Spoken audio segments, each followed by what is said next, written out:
Singapore के एक पूर्व राजनयिक ने यूएनएससी में भारत को स्थायी सीट देने का समर्थन किया और कहा है कि ब्रिटेन को अब अपनी सुरक्षा परिषद की सीट छोड़ देनी चाहिए क्योंकि ग्रेट ब्रिटेन अब ग्रेट नहीं रहा। It's very interesting because you proposed that the UK should actually give up its place on the UN Security Council for India. Why did you say that and what was the reasoning behind? And today is just absolutely no question that India is the third most powerful country in the world after United States and China. And Great Britain is no longer great. No. तो ये सारा credit अगर देखा जाए तो मोदी साहब और उनकी टीम को जाता है, डॉक्टर जयशंकर साहब को जाता है, उनकी स्ट्रॉन्ग टीम। और मैं समझता हूँ ये लीडरशिप की एक ये भी एबिलिटी होती है कि they know how to create a team, how to manage a team.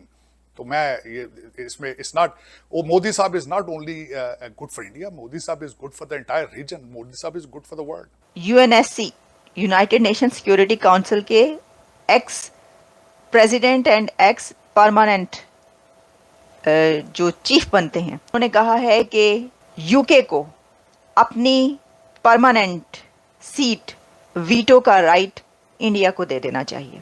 India को परमानेंट सीट मिलेगी।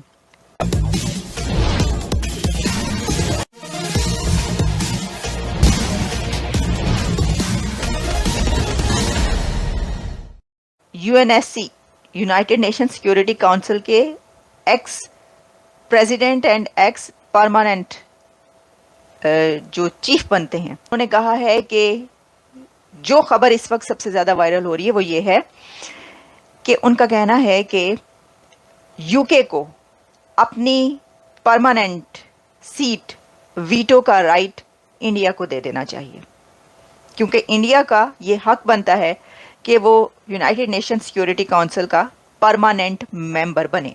ये बात किसने कही है? वो है महबूबनी। अब किशोर महबूबनी को जब आप देखते हैं तो परमानेंट रिप्रेजेंटेटिव के तौर पर वो रह चुके हैं यूनाइटेड नेशंस में बिटवीन 1984 एंड 1989। फिर इसके अलावा वो 1984 से 1998 से 2004 तक भी रहे और president of the United Nation Security council वो बिटवीन 2001 एंड 2002 रहे। तो यूनाइटेड नेशन सिक्योरिटी काउंसिल का अगर एक्स प्रेसिडेंट आपको ये कहता है दुनिया के सामने कि इंडिया इस वक्त बहुत ज़्यादा हकदार है सिक्योरिटी काउंसिल की परमानेंट सीट का और यहाँ तक कि यूके को ये चाहिए कि वो अपनी सीट ऑफर कर दे इंडिया को, तो ये एक बड़ी खबर है। अगर वो सिर्फ डिप्लोमेट होते, देखिए ना, जैसे कहा जा रहा है कि सिंगापुरियन डिप्लोमेट, क्योंकि हैं वो सिंगापुर के और सिर्फ सिंगापुरियन डिप्लोमेट ही नहीं है। ये बात कही जा रही है कि इंडिया को अगर यूएनएससी की सीट नहीं दी जा रही तो ये उनके साथ नाइंसाफी हो रही। मैं समझता हूं कि मोदी साहब एक लीडरशिप जिन्होंने ना सिर्फ भारत को स्ट्रॉन्ग किया, भारत की इकोनॉमी को स्ट्रॉन्ग किया, उनकी एक रीजनल पावर बनी। मैं समझता हूँ इंटरनेशनल लेवल पर अब जिस तरह अगर देखा जा सके, जितने दौरे मोदी साहब ने किए हैं आज तक किसी माजी में किसी प्राइम मिनिस्टर ने इतने दौरे नहीं किए। और उन दौरों के अंदर खासकर ना सिर्फ उन्होंने भारत के करेंसी प्रमोट की, उनका अपना इंफॉर्मेशन टेक्नोलॉजी को प्रमोट किया, अपने डायस्पोरा को प्रमोट किया, जहां गए मोदी जी ने भारतीय स्टूडेंट्स को प्रमोट किया। तो मैं समझता हूं और भारत के अंदर जो है खासकर डिजिटल इंडिया और मेक इन इंडिया मूवमेंट्स और जिस तरीके से उन्होंने भारत को प्रमोट किया है, नेशनलिज्म, जिस तरह मैं कहता हूं हमेशा Nations can not grow without nationalism, तो उसका क्रेडिट सबसे ज्यादा मैं समझता हूं मोदी साहब को जाता है। इस वक्त मोदी साहब ने जिस तरीके से अगर देखा जाए, I was in India month ago, मैंने देखा कि यूपी के अंदर अगर देखा जाए तो 5 नए एयरपोर्ट बन रहे हैं। इंफ्रास्ट्रक्चर जब कंट्री तरक्की करते हैं तो इंफ्रास्ट्रक्चर बोलता है।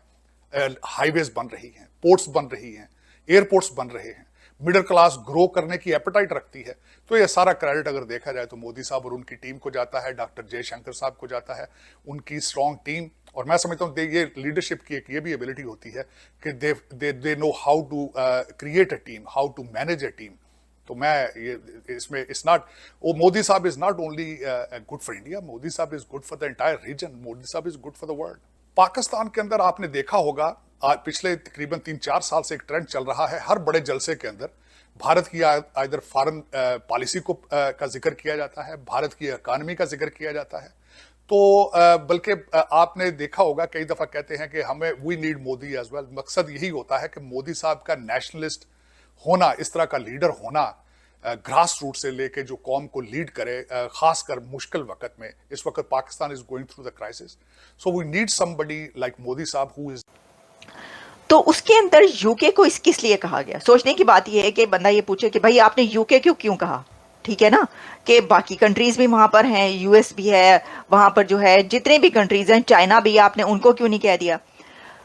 तो इसके अंदर ये बात है कि जो यूके है उसने 30 इयर्स में अपना वीटो का हक इस्तेमाल ही नहीं किया। तो अगर कोई कंट्री वीटो पावर रखता है, परमानेंट मेंबर है, तो उसको कभी ना कभी तो अपना वीटो पावर कहीं ना कहीं यूज करना चाहिए ना। कोई वहां पे रेजोल्यूशन आती है, उसमें आपने यस और नो करना है, तो आपको अपना वीटो पावर यूज करना चाहिए, क्योंकि यही तो आपके पास ताकत है। तो ये भी बात कही जा रही है कि ये तो नाकारा हो गया है। अच्छा, अब जो कंट्रीज वो यूज नहीं करते, जैसे कि यूके है, यूनाइटेड किंगडम है, ये एक बहुत सॉलिड रीजन है। मैं ये समझती हूँ कि अगर कोई कंट्री ऐसा करे और 30 ईयर से उसने अपना वीटो पावर यूज नहीं किया, तो ये सॉलिड रीजन है। वैसे अगर आप किसी को कहेंगे कि कोई छोटा कंट्री है या इंडिया उस कंट्री से बड़ी पावर बन गया है, वो छोटी पावर बन गया है, तो वो शायद इतना लेजिटिमेट इसलिए ना हो कि आप इस बिना पर इस तरीके से नहीं तोल सकते किसी को कि वो बड़ी पावर था, अब इंडिया बड़ी वो बन गया तो आप कहें नहीं। लेकिन ये बात कि कोई अगर वीटो मेंबर है और वो उसको सही तरीके से जैसे यूज करना चाहिए वैसे नहीं कर रहा, तो फिर तो उसके ऊपर ये सवाल उठेगा, और उन्होंने सवाल उठा दिया। अब देखें, इसके अंदर ये सवाल किया जाए कि पाकिस्तान क्यों नहीं, पाकिस्तान को भी वीटो मेंबर बनाया जाए। तो देखें, पहली बात तो ये कि वीटो मेंबर बनने के लिए दुनिया की बड़ी पावर बनना पड़ता है। तो पाकिस्तान तो उस वक्त बन सकता है वीटो मेंबर जब वो इतनी बड़ी पावर बन जाए। हाँ, पाकिस्तान मेंबर बन गया है और वो 25 और 26 के लिए। बड़ी दिलचस्प सूरत हाल है। वो कहते हैं, आमिर लियाकत कहा करते थे, बड़ी नाजुक सूरत हाल है।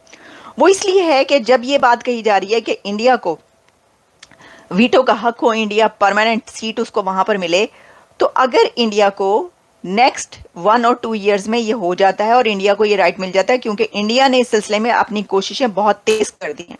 देखिए ना, अब इसके अंदर अगर कोई ये कह रहा है कि ये भारत के कहने पर इन्होंने कहा है या सपोर्ट किया है, उनको सपोर्ट करने के लिए किसी ने कहा है, व्हाटएवर जो भी है, कह तो रहा है ना, आवाज तो उठ रही है। तो इंडिया की ये अपनी एफर्ट वो बढ़ती चली जा रही है।